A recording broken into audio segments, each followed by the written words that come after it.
आज हम स्टार्ट करने वाले हैं क्लास 1 इंग्लिश क्लास डे 1 और 60 डेज़ का हमारे कोर्स रहने वाला है। तो प्लेलिस्ट आपको मिल जाएंगी, वहाँ से आपको डे 1 से लेके 60 तक देखना है। ओके, तो स्टार्ट करते हैं। बेसिक से स्टार्ट करना है पहले।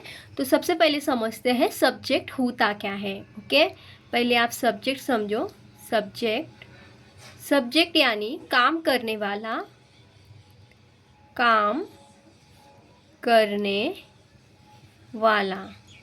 जैसे कि आ जाते हैं ही, शी, इट, नेम। कैसे याद करना है मैं आपको अच्छे से शॉर्ट टिप्स बताऊंगी। He, she, it, name, I, we, you, they. ये क्या होते हैं? प्लूरल होते हैं। आई, वी, यू, दे क्या होते हैं? प्लूरल होते हैं। यहाँ पे नेम्स भी आता है। अगर एक से ज़्यादा नाम हो तो आप नेम्स लगाएंगे, मानी कि प्लूरल में काउंट होगा। ओके, एक से ज़्यादा नेम हो तो प्लूरल में काउंट होगा। अभी इसको एक प्लूरल समझ लो, यानी कि बहुवचन होता है ये। और एक होता है सिंगुलर, एक वचन। तो सब्जेक्ट क्या होता है? काम करने वाला। अब ही, शी, इट, नेम यानी कि आपका जो नाम होता है उसकी जगह पे आप क्या कर सकते हो? सब्जेक्ट यूज़ कर सकते हो। अगर लड़का है तो वह, यानी कि लड़का के लिए लगाएंगे वह। लड़की है तो वह, या आपको शी यानी कि लड़की के लिए, ही यानी कि लड़का के लिए, इट यानी कि यह। अब इसका यूज़ बहुत होता है, यानी कि एनिमल्स के लिए होता है, निर्जीव वस्तु के लिए होता है, क्लॉक घड़ी के टाइम के लिए होता है, वेदर्स के लिए होता है। इसके बहुत सारे यूज़ होते हैं, तो इसके हम अलग से टॉपिक बनाएंगे। बट अभी के लिए आप याद कर लो कि इट यानी कि यह, नेम यानी कि नाम होता है, किसी का भी नाम। ओके, बट ये एक वचन हो, सिंगुलर हो तभी लगाना है आपको। इसके हिंदी इंग्लिश में याद करना है। आई का मीनिंग होता है मैं, मुझे। वी का मीनिंग होता है हम, एक से ज़्यादा लोग हैं तो हम। यू यानी कि तू या तुम, आप। इस तरह से याद कर लो इसे। दे यानी कि वे, बहुत ज़्यादा लोग हैं तो वे। और नेम्स यानी कि नाम, एक से ज़्यादा लोगों का नाम, तो ये नेम्स कहलाएंगे। तो बहुवचन में काउंट होते हैं और ये सिंगुलर में काउंट होते हैं। आय आपको लग सकता है कि सिंगुलर है, बट ये प्लूरल में ही काउंट होता है, बहुवचन में। ओके, तो ये आपको सबसे पहले आपको याद करना है। यही इम्पॉर्टेंट है सबसे ज़्यादा, कि आपको ये पता होना चाहिए, हिंदी इंग्लिश में दोनों में पता होना चाहिए। और कौन से प्लूरल है, कौन से एकवचन है, कौन से बहुवचन है, ये आपको पता होना चाहिए। अब समझते हैं वर्ब क्या होता है। वर्ब भी बहुत इंपॉर्टेंट हो जाता है। बेसिक चीज़ें अगर आपको पता होते हैं तो आप सेंटेंस इजीली बना लेते हो। वर्ब क्या होते हैं? वर्ब यानी कि कार्य, काम।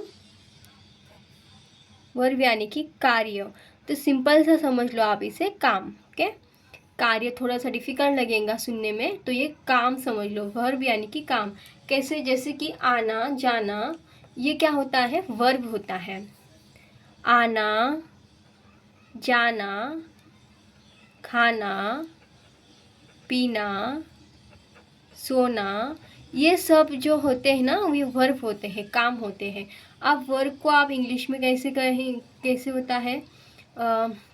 इस तरह से काम से पहचान सकते हैं आप। गो मतलब कि जाना, कम, आना। अब इसकी भी फॉर्म्स होते हैं, बट ये हम नेक्स्ट वीडियो में देखेंगे। अभी के लिए इतना समझ लो, आना, जाना, ये सब काम जो होते हैं वो वर्ब होते हैं।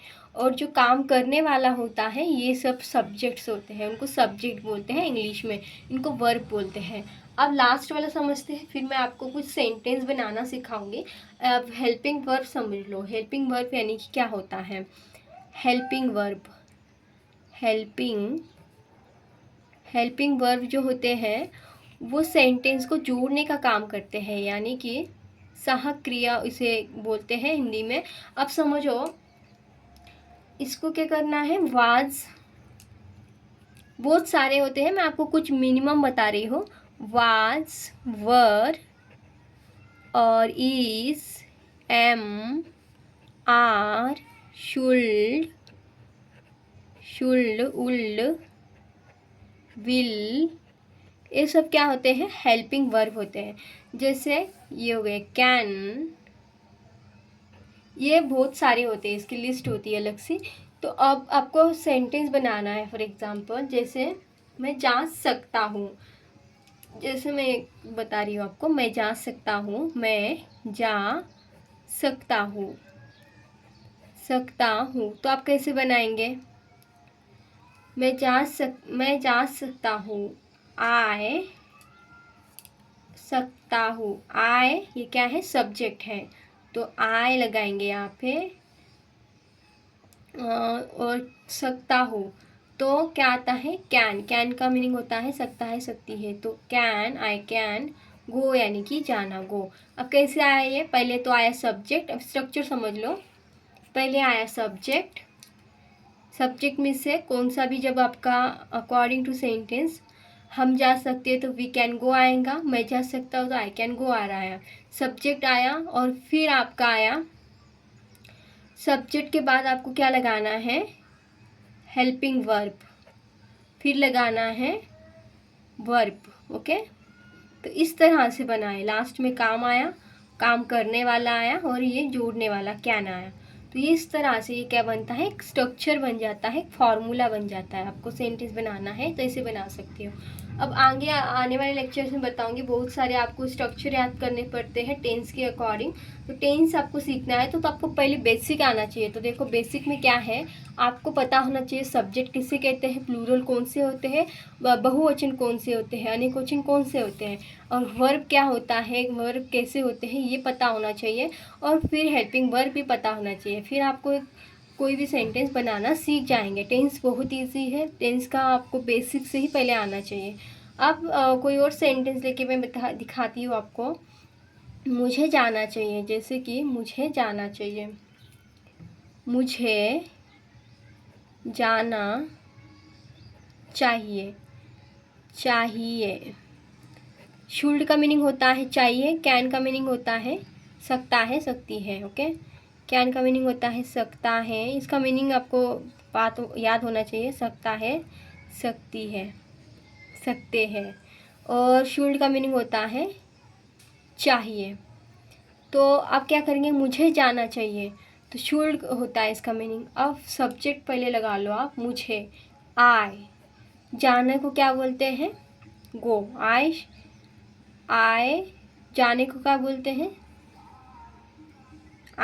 मुझे जाना चाहिए, आई शुल्ड गो, जाना चाहिए। आप सेकंड क्या आएगा, helping verb, should, I should जाने को बोलते हैं गो, आई शुल्ड गो, मुझे जाना चाहिए।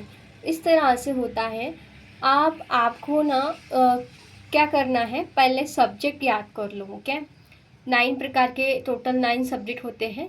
तो कैसे याद करना है, he she it name, he she it name meaning के साथ याद करो। ही का मीनिंग होता है वह, शी का मीनिंग होता है वह, लड़का के लिए, लड़की हो तो शी, लड़का हो तो ही, दोनों का मीनिंग वह हो रहा है। बट आपको सामने देखना है, लड़की होंगी तो शी, लड़का होगा तो वह ही लगाएंगे। इट यानी कि यह, इसका भी पूरा एक टॉपिक बनेगा, उसको हम बाद में सीखेंगे। बट आपको याद रखना है, इट का मीनिंग होता है यह, नेम का मीनिंग होता है नाम। और अब समझते हैं, आई का मीनिंग होता है मैं, मुझे, वी का मीनिंग होता है हम, हमें, यू का मीनिंग होता है तुम, तुम्हें, आप, दे, वे लोग, वे। और नेम्स का मीनिंग होता है एक से ज़्यादा लोगों के लिए, यानी कि प्लूरल, बहुवचन के लिए होता है ये यूज़, और ये होता है एक वचन, सिंगुलर के लिए यूज़। इसके आज इसको अच्छे से रट लो, अच्छे से याद कर लो, ताकि आगे जो लेक्चर सीखेंगे इसमें आपको यही सब कुछ पढ़ना है, इसीलिए ये बेसिक आना ज़रूरी है। अब वर्ब भी समझ लो, यानी कि काम, जैसे कि आना, जाना, खाना, ये सब काम होते हैं, इसे हम बोलते हैं वर्ब। अब लास्ट वाले समझते हैं, हेल्पिंग वर्ब क्या होता है, जिसमें कि वाज, वर, ये सब आए तो इसको बोलते हैं हेल्पिंग वर्ब, और वो सेकेंड नंबर को आता है यहाँ पे देखो। तो ये हो गया, आई होप आपको समझ में आया होगा। अभी आपके लिए मैं कुछ होमवर्क देने वाली हूँ। होमवर्क क्या करना है आपको, शुल्ड और कैन पे आपको 5-5 सेंटेंस बनाने हैं। जैसे कि अब यहाँ पे मैंने लिखा है मैं जा सकता हूँ, तो आपको लिखना है हम जा सकते हैं, वे जा सकते हैं, तुम जा सकते हो, वह जा सकती है। इस तरह से सब्जेक्ट लेके सेंटेंस बनाने हैं। 5 कैन के बनाने हैं और 5 आपको बनाने हैं शुल्क के। ओके, ये आपको होमवर्क है। आप कमेंट कर दीजिएगा तो मुझे समझ में आएगा कि आप हाँ आप पढ़ रहे हो, तो फिर आप मुझे कमेंट कर सकते हो।